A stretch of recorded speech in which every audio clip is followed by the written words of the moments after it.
Christians are one of the most persecuted groups in the world today, facing discrimination, violence, and marginalization in various forms and degrees. Despite being a major world religion with a significant following, Christians are increasingly facing hostility and intolerance in many parts of the globe.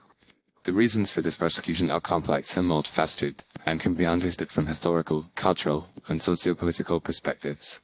One of the primary reasons for Christian persecution is the long-standing historical tension between Christianity and other dominant worldviews. In many parts of the world, Christianity is seen as a Western or colonial imposition, and is therefore viewed with suspicion or hostility. This perception is often fueled by the historical legacy of missionary activity, which is often seen as a tool of cultural and economic imperialism. As a result, many Christians in non-Western societies face discrimination and persecution, particularly in countries where Islam or other non-Christian religions are dominant. Another factor contributing to Christian persecution is the rise of secularism and relativism in modern society. In many Western countries, Christianity is no longer seen as the dominant or privileged worldview, and is instead viewed as one of many equally valid options. While this shift towards pluralism and diversity may seem like a positive development, it has also led to lack of understanding and respect for Christian values and principles. As a result, Christians who hold traditional or conservative views on issues like marriage, family, and morality are often marginalized or ostracized, and may face persecution in the form of social exclusion, ridicule, or even violence. In addition to these cultural and historical factors, Christian persecution is also driven by political and economic interests. In many countries, Christianity is seen as a threat to the dominant power structure, particularly where governments or elites are seeking to promote a specific ideology or agenda. For example, in countries like China or North Korea, Christianity is viewed as a subversive influence that challenges the authority of the state, and is therefore subject to severe repression and persecution.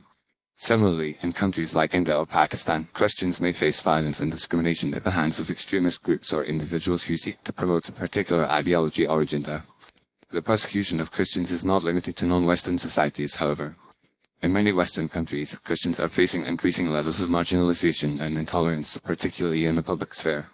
For example, Christians who hold traditional views on issues like marriage or sexuality may face discrimination or persecution in the workplace, in education, or in the media.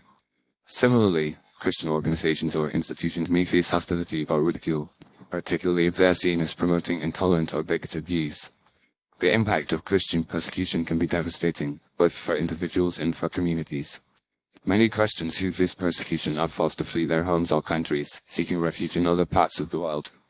Others may face imprisonment, torture, or even death simply for practicing their faith. The trauma and suffering caused by persecution can have long-lasting effects both on individuals and on communities, and can undermine the social and economic fabric of entire societies. In conclusion, the persecution of Christians is a complex and multifaceted issue, driven by a range of historical, cultural, and socio-political factors. While the reasons for this persecution may vary, the impact is often the same. Christians face discrimination, violence, and marginalization simply for practicing their faith. As a global community, it is essential that we recognize the reality of Christian persecution and work to promote greater understanding, respect, and tolerance for all people, regardless of their faith or worldview. By doing so, we can help to create a more just and equitable society where everyone is free to practice their faith without fear of persecution or reprisal. Ultimately, this requires a fundamental shift in our values and attitudes towards a greater appreciation and respect for diversity, inclusivity, and human rights.